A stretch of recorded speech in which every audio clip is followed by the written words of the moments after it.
I'm Mike Wood with the MHE Sports Network, talking with head football coach Scott Privet, head football coach of the Hertford County High School Bears. How are you this evening, Coach? Doing well. How are you doing today? Doing fine. Hey, look, big game last week, came up a little bit short, played Rocky Mount, played a very tough football game, lost out there at the end. Talk about that game.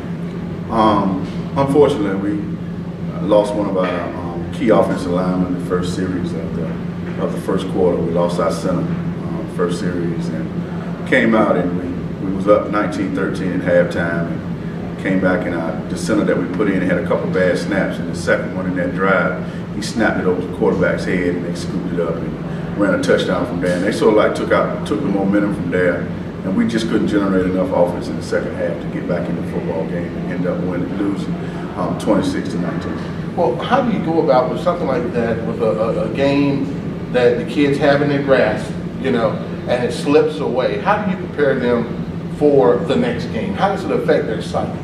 Well, and get back to the word psyche. Over the past 10 years, we've only beaten Rocky Mount one time in the past 10 years, and I don't know if it's something in their mind against Rocky Mount. We were doing well until we fell behind, and once we fell behind, I guess the psyche came in. They just didn't play well enough to win. What I told them after the game was, you got to use this as a learning experience.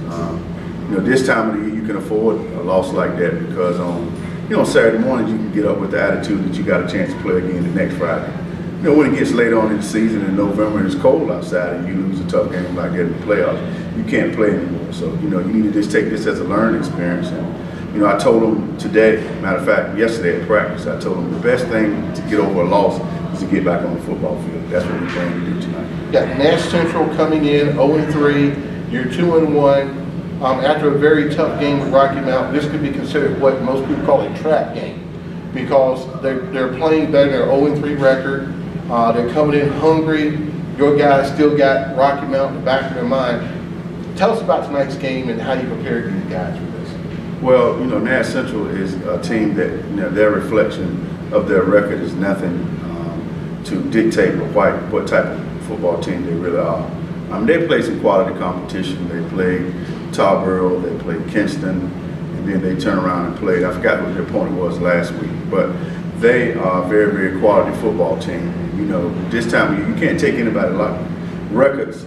Don't dictate anything, because it's early on in the season. It's only week 4.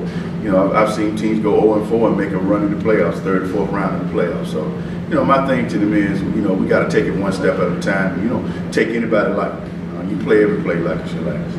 Yeah, I totally agree with that. It is early.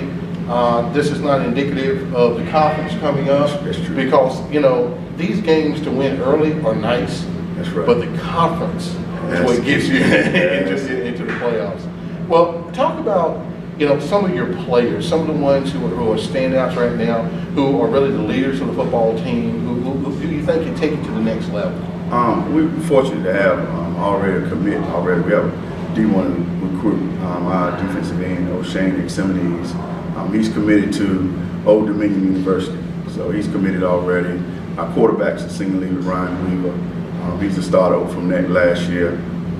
Kenny Shaw, Anthony Lasso, some of the kids that's leading us right now, offensively and defensively. We're not blessed like other big teams that have 60 and 70 players where nobody goes away. So, and not just those players, it's a lot more players, offenses and defense for us that's doing a great job. But that's just some of the names that I throw out, because I just can't name them all. I'm blessed to have a good, hard-working bunch of kids, and I just don't want them to think that I recognize them. That's just the names that I wanted to throw out right off the top of my head. But as a group, as a whole, they're real good core kids. They're not jealous of one another. And that's one thing. They're the hardest working kids I've probably had in my 5 years of head coach. Not big, and they're not big headed, but they're just hard workers. And the key thing about them is they're not selfish. It doesn't matter who scores.